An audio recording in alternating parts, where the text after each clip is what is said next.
तो नमस्कार दोस्तों, डे 7 में आप सभी लोगों का स्वागत है and I hope you are doing all the activities.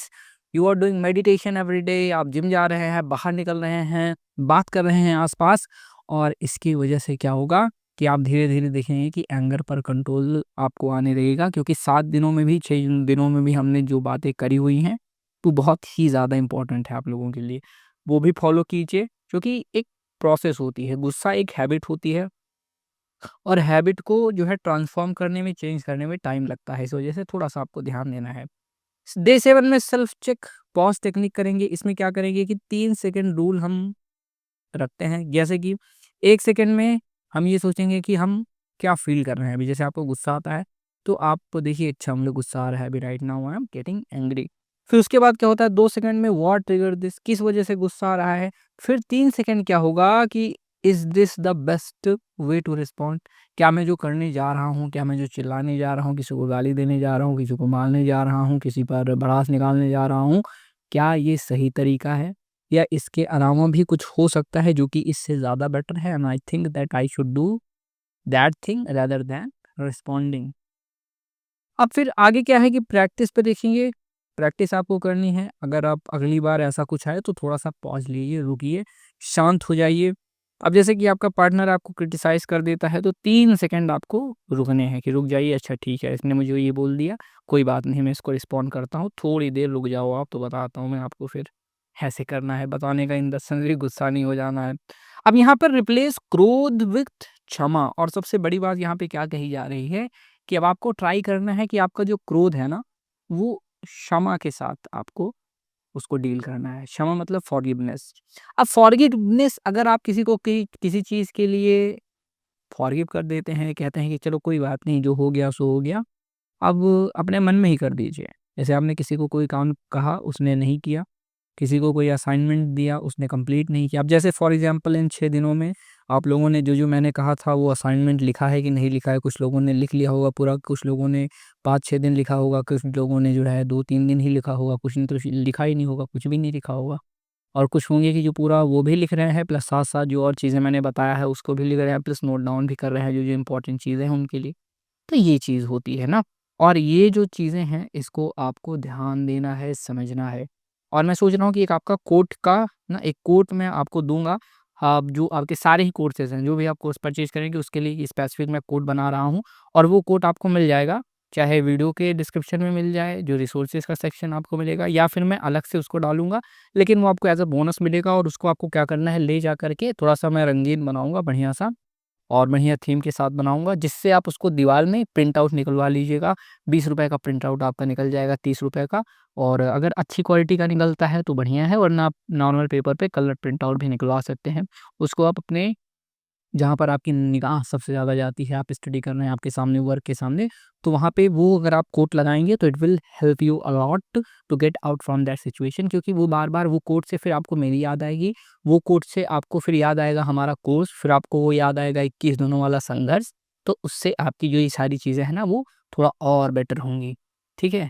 क्योंकि जब किसी को याद करना हो, किसी की बातें याद करनी हो, कोर्स याद करना हो, पुरानी चीज़ें याद करनी हो, तो आपको एक इम्प्रिंट देना पड़ता है, आपके माइंड पे एक छाप जो है वो जानी चाहिए।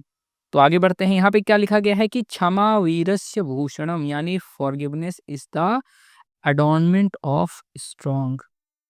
और लेकिन इस पे एक चीज़ और है कि यहाँ कह रहा है कि जो है फॉरगिवनेस जो होता है वो एडॉर्नमेंट है। जिसके पास बल होता है, जो ताकतवर होता है, जो बलशाली होता है, अगर वो क्षमा कर देता है, तो क्या होगा? उसका थोड़ा-सा स्टेटस और बढ़ जाता है, चलो छोड़ दिया। पर इसमें है कि क्षमा सोवती उस भुजंग को जिसके पास गरल हो, एक कविता भी है, लेकिन इसको ऐसे मत लेना कि मैंने छोड़ दिया तो इसका मतलब मैं कमज़ोर हूँ, उस कविता के हिसाब से मैं कमज़ोर नहीं हूँ, तो मैं जो है फायर कर दूँगा, ना। सो आप ये समझिए कि आप वही गरल, आप वही सर्प हैं जिसके पास बहुत सारा ज़हर है, कि आपके ऊपर किसी का पाँव पड़ा, आप बोले कि मैं काटूँगा नहीं, मैं चाहता हूँ कि तुम ज़िंदा रहो, मैं चाहता हूँ कि तुम मरो नहीं अभी। क्योंकि मैं जान रहा हूँ कि अगर मैं तुमको एक बार बाइट कर दूँ, तो मेरे पास इतना ज़हर है कि मेरी ज़हर की एक बूँद से तुम एक बार में भगवान को प्यारे हो जाओगे। लेकिन वो करता नहीं है, तो ऐसा भुजंग है जिसके पास गरल तो है लेकिन वो अपना गरल दे नहीं रहा है। और ये कविता कहने का ये भी मतलब है कि अगर आप ताकतवर हैं तो आप तभी आपके ऊपर क्षमा जो है वो शूट करती है, लेकिन हम इस तरफ नहीं जाते हैं। हम इस तरफ जाते हैं कि हमेशा क्षमा करने वाला महान होता है। और महान से बड़ी बात क्या है, अगर आप किसी को क्षमा करते हैं फॉर एग्ज़ाम्पल, वो आप सामने वाला का भला बिल्कुल नहीं कर रहे हैं, आप अपना भला कर रहे हैं। कैसे?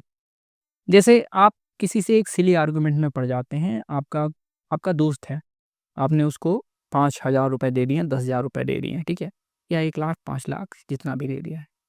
अब आप उसके साथ बार-बार उसको कॉल कर रहे हैं, फ़ॉलो अप कर रहे हैं, पैसा लौटा दे, कह रहे हैं, वो वापस नहीं कर रहा है, ठीक है?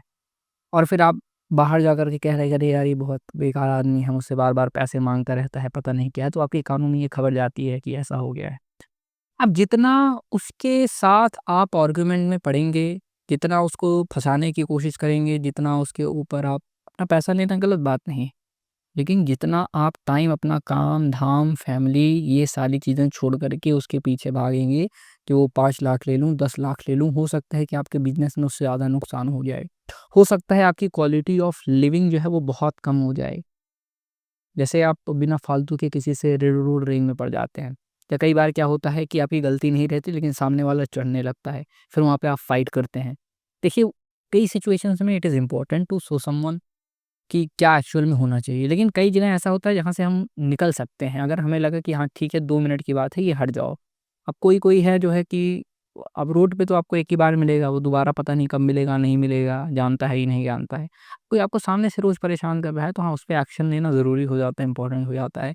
पर जैसे कुछ देर की बात है कि मतलब एक ऐसा इंसिडेंस आपके सामने आया, एक ऐसा इवेंट आया, वो रॉन्ग साइड से गाड़ी लेके आ गया या आपकी गाड़ी उसमें टकरा गई, उसकी गाड़ी आप में टकरा गई, तो ये आपका ना उससे पहले कोई इंटेंशन था लड़ाई झगड़ा करने का, ना बाद में आपका कोई इंटेंशन होगा उससे लड़ाई झगड़ा करने का।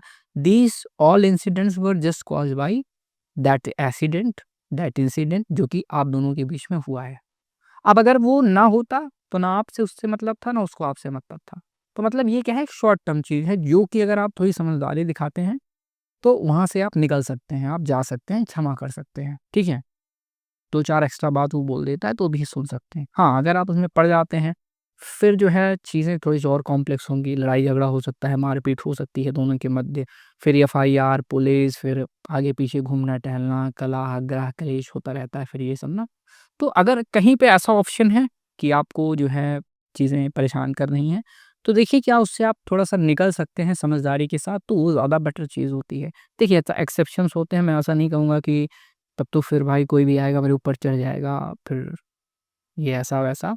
देखिए, जहाँ पर मैं जैसे इवेंट्स की बात कर रहा हूँ, आप समझ रहे हैं ना कि जिस इवेंट में ज़रूरी है कि वहाँ पे आप अगर आर्ग्यू ना करें, किसी बहुत छोटी-छोटी चीज़ों में हम आर्ग्यू करने लग जाते हैं, तो उससे हमें हमेशा बचने की कोशिश करनी है। स्क्रिप्चर में जैसा कि महाभारत में आपका उद्योग पर्व है, मॉडर्न लिंक अगर सीबीटी टेक्निक देखेंगे ना, तो आप रिप्लेसिंग ऑटोमैटिक नेगेटिव थॉट, तो यहाँ पे एक सीबीटी टेक्निक होती है। और इससे क्या करना है कि आपको बार-बार अफ़र्मेशंस देनी है। आपके माइंड में जैसी थॉट्स आती हैं ना, वैसे दिमाग में आपकी वो चीज़ें छपने लगती हैं। और सीबीटी टेक्निक की बात हमने सोशल मीडिया वाले एडिक्शन में अच्छी तरीके से करी है। तो अगर आपका सोशल मीडिया से भी एडिक्शन है, स्मार्टफ़ोन से भी एडिक्शन है, तो आप वो कोर्स भी ले सकते हैं, जिसमें हमने काफ़ी अच्छी तरीके से बात करी हुई है। प्रैक्टिस करेंगे फॉरगिव वन पर्सन डेली। अब आपको आज करना है कि आज ये जो भी बोलेगा मैं माफ़ कर दूँगा।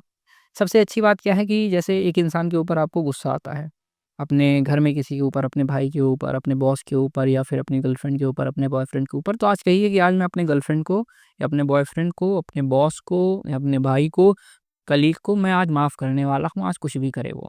आज उसको गाली भी दे देगा, 2 थप्पड़ मार भी देगा, फिर भी मैं कुछ नहीं बोलूँगा। I will forgive him, her, whosoever is that person. तो मैं उसको फॉरगिव करूँगा। तो आज की ये ड्यूटी आपकी है। एक दिन के लिए आप ऐसा करके देखिए, फिर देखेंगे कि आप दिन भर खुद ही काम रहेंगे, कंपोज़ रहेंगे, आपको कोई समस्या नहीं होगी। क्योंकि अगर आप किसी के ऊपर चिल्लाते हैं, तो आप ज़्यादा स्ट्रेस में जाते हैं। आपकी क्वालिटी ऑफ लिविंग खराब होती है, आपकी सोचने-समझने की क्षमता कम होती है और आप स्ट्रेस्ड आउट रहते हैं ना, उसमें नुकसान आपका ही है।